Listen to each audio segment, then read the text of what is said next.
Good evening to all, this is Ritu and welcome to study more knowledge. तो हिंदी साहित्य की प्रश्नोत्तरी हम कर रहे हैं और उसमें आज हम करने वाले हैं आधुनिक काल का एक और महत्वपूर्ण टॉपिक जो कि है द्विवेदी युग। तो द्विवेदी युग से संबंधित कुछ महत्वपूर्ण प्रश्नों को आज की क्लास में हम करने वाले हैं। तो अगर आपने लास्ट वीडियोज़ नहीं देखी हैं इस सीरीज़ के तो वो भी आप देख लें, जिससे कि आपकी तैयारी थोड़ी बेहतर बन सके। तो चलिए शुरू करते हैं हमारी आज की क्लास। तो फर्स्ट क्वेश्चन देख लेते हैं आज की क्लास का। द्विवेदी युग का नामकरण किसके नाम पर हुआ था? तो इसका आंसर होगा ऑप्शन नंबर सेकंड, आचार्य महावीर प्रसाद द्विवेदी।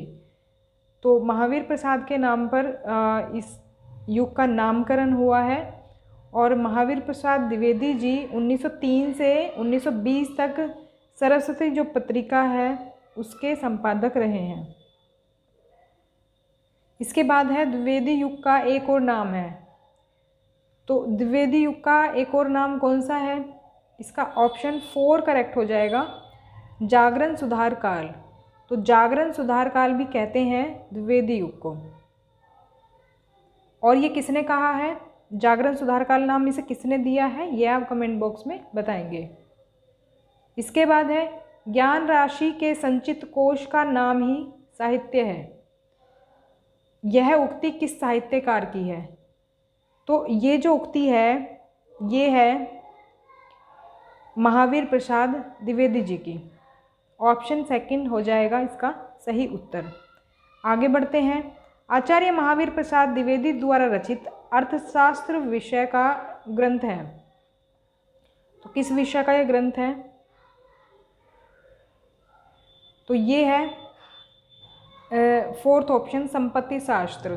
जो संपत्ति शास्त्र है उसका जो विषय है वो अर्थशास्त्र है और इसमें क्या है कि आर्थिक और राजनीतिक जो वास्तविकता है उसको ये प्रस्तुत करता है।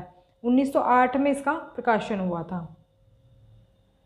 नेक्स्ट क्वेश्चन देख लेते हैं। संपत्ति शास्त्र के लेखक हैं। तो संपत्ति शास्त्र के लेखक कौन हैं? ये हैं आचार्य महावीर प्रसाद द्विवेदी। तो इन्होंने इसकी रचना की है संपत्ति शास्त्र की, जो कि अर्थशास्त्र पर आधारित पुस्तक है। इसके बाद है जूही की कली कविता को किस संपादक ने अपने पत्र में बिना प्रकाशित किए ही वापस कर दिया था? तो इसका उत्तर जो होगा वो हो जाएगा ऑप्शन 3, महावीर प्रसाद द्विवेदी। अब क्योंकि ये द्विवेदी युग है और महावीर प्रसाद इसमें मुख्य भूमिका निभाते हैं तो ज़्यादातर क्वेश्चंस जो हैं इनसे ही संबंधित हैं। और जूही की कली जो है किसकी रचना है? ये रचना है सूर्यकांत त्रिपाठी निराला की। और इसमें इन्होंने महावीर प्रसाद द्विवेदी जी ने ये आरोप लगाया था कि अश्लीलता ज़्यादा है इसमें कविता में, और तो इसीलिए इन्होंने इसको प्रकाशित करने से मना कर दिया था। और ये मुक्त छंद कविता है। और निराला जो है कई मैगजीन से जुड़े थे, जैसे कि समन्वय, सुधा या फिर मतवाला। तो कई पत्रिकाओं से जुड़े थे निराला जी भी। तो बाकी ये ध्यान रखेंगे कि जूही की कली किसकी रचना है और किसने इसको प्रकाशित करने से मना कर दिया था।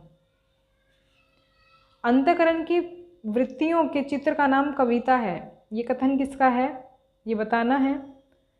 इसका उत्तर होगा ऑप्शन सेकंड, महावीर प्रसाद द्विवेदी। तो महावीर प्रसाद द्विवेदी का ये कथन है।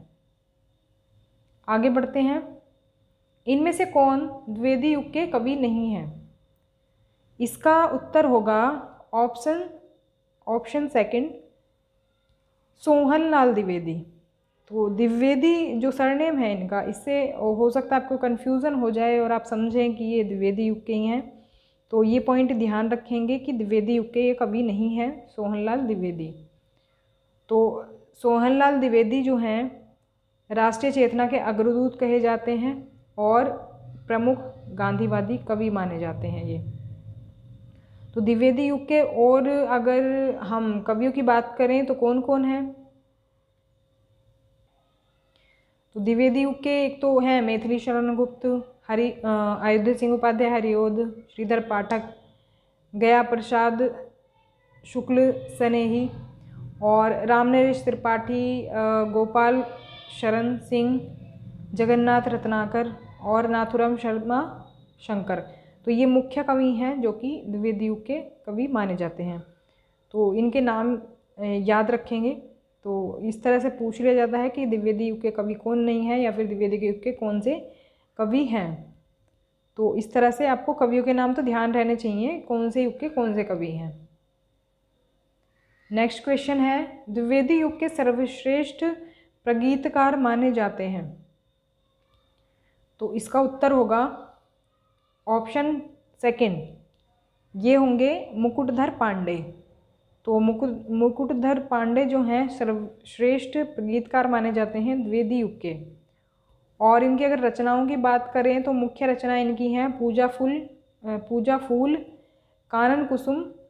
तो ये इनके मुख्य हम कह सकते हैं काव्य संग्रह हैं इनके। आगे बढ़ते हैं। क्वेश्चन 10, छायावाद का पूर्वाभास किस कवि की कविताओं में प्रकट हुआ। छायावाद का पूर्वाभास से संबंधित मतलब द्विवेदी युग के बाद कौन सा युग आता है, छायावाद आता है।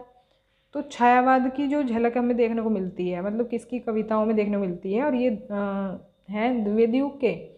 लेकिन छायावाद की इनमें इसमें क्या मिलता है, थोड़ा सा पूर्वाभास मिलता है। तो इसका उत्तर होगा ऑप्शन 1 मुकुटधर पांडे। आगे बढ़ते हैं। खड़ी बोली हिंदी का प्रथम महाकाव्य है। तो खड़ी बोली हिंदी का जो प्रथम महाकाव्य है वो है ऑप्शन 3 प्रिय प्रवास। तो अयोध्या सिंह उपाध्याय हरिओद जी ने इसकी रचना की है। और जो रामचंद्र शुक्ल हैं इसको महाकाव्य नहीं मानते हैं। वैसे अगर देखा जाए तो सभी सर्वसम्मति से इसको ही माना गया है खड़ी बोली हिंदी का प्रथम महाकाव्य, लेकिन शुक्ल जी नहीं मानते हैं इसे। और इसमें इसके लिए एक इम्पोर्टेंट बात और है कि इसमें 17 सर्ग हैं। सर्ग पूछे जा सकते हैं कितने सर्ग हैं इसमें, और श्रृंगार और करुण रस की इसमें प्रधानता मिलती है। और हरिओद जी की जो कुल रचनाएं हैं वो 51 के आसपास मानी जाती हैं। तो इतना ध्यान रखेंगे सर्ग वगैरह कितने हैं इसमें, तो 17 सर्ग हैं कुल, तो ये ध्यान रखेंगे। हरिओद के प्रिय प्रवास महाकाव्य में सर्गों की संख्या कितनी है। तो देखो यही क्वेश्चन आ गया है अभी, और जीआईसी प्रवक्ता परीक्षा में ये पूछा गया था और अभी ये आने वाला है एग्ज़ाम। तो इसमें सर्गों की संख्या होगी 17, ऑप्शन 1 हो जाएगा सही उत्तर। आगे बढ़ते हैं। अयोध्या सिंह उपाध्याय हरिओद द्वारा लिखित काव्य ग्रंथ है। तो ये इन्होंने लिखा है कौन सा ग्रंथ, थर्ड ऑप्शन हो जाएगा चोखे चौबदे। एक इनकी रचना है चुभते चौबदे, इसी नाम से है, वो भी मतलब मिलता जुलता सा नाम है। तो इनकी कई सारी रचनाएं हैं जो कि मुख्य हैं। इसके बाद है वैदेही वनवास के लेखक हैं। तो वैदेही वनवास के लेखक हैं अयोध्या सिंह उपाध्याय हरिओद। द्विवेदी युग की कविता है। तो द्विवेदी युग की कविता की प्रवृत्ति हमसे पूछी गई है, मतलब किस प्रकार की प्रवृत्ति इसमें देखने को मिलती है। तो इसमें हो जाएगा ऑप्शन 1 उपदेशात्मक और इतिवृत्तात्मक। तो ये क्वालिटीज़ जो हैं, ये विशेषताएं इसमें देखने को मिलती हैं कविता में, द्विवेदी युग की जो कविता है।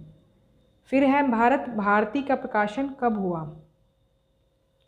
तो ये एक रचना है और इसका प्रकाशन वर्ष हमसे पूछा है।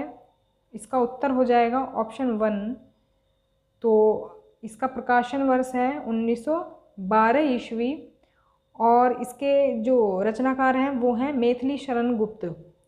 तो महात्मा गांधी ने इनको राष्ट्रकवि की उपाधि दी थी मैथिली शरण गुप्त को, और 1954 में इन्हें पद्म भूषण भी मिला था।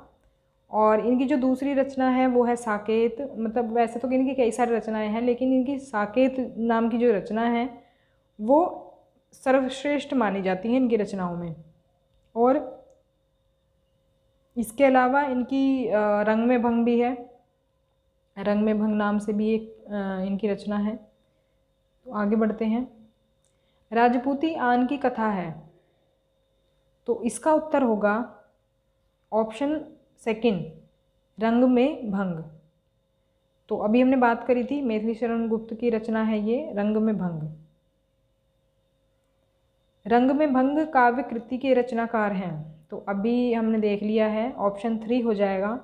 मैथिली शरण गुप्त जो हैं इसके रचनाकार हैं और इसकी जो रचना हुई थी वो 1909 ईस्वी में हुई थी। और वैसे इनकी जो हम बात करें साकेत, तो इनकी प्रसिद्धि का मतलब कह सकते हैं सर्वश्रेष्ठ रचना मानी जाती है, लेकिन जो इनकी प्रसिद्धि का आधार है मतलब जिससे ज़्यादा फेमस हुए उससे वो थी इनकी रचना भारत भारती। तो दोनों का ध्यान रखना है। साकेत तो सर्वोत्कृष्ट रचना मानी जाती है, सर्वश्रेष्ठ रचना मानी जाती है इनकी सभी रचनाओं में, लेकिन इनकी जो प्रसिद्धि का आधार रही है वो रही है भारत भारती। फिर है निम्नलिखित में से एक मैथिली शरण गुप्त की रचना नहीं है, तो इसका उत्तर अगर हम देखें तो वो हो जाएगा ऑप्शन 4 कृषक क्रंदन। कृषक क्रंदन जो है इनकी रचना नहीं है, बाकी सभी रचनाएं अगर आप देखें सिद्धराज, हिडिंबा, जय भारत ये सभी इनकी रचनाएं। और ज़्यादातर इन्होंने राष्ट्रवादी भावनाओं पर जो है कविता लिखी हैं, इसी वजह से इनको गांधी जी ने जो है राष्ट्रकवि की उपाधि दी थी, राष्ट्रकवि कहा था। नेक्स्ट क्वेश्चन है द्विवेदी युग के संपूर्णतः प्रतिनिधि कवि हैं, इसका उत्तर होगा ऑप्शन 3 मतलब पूरी तरह प्रतिनिधि जो कवि हैं पूरी तरह से इसे फॉलो करने वाले वो हैं मैथिली शरण गुप्त। तो ऑप्शन 3 है वो सही उत्तर हो जाएगा इसका।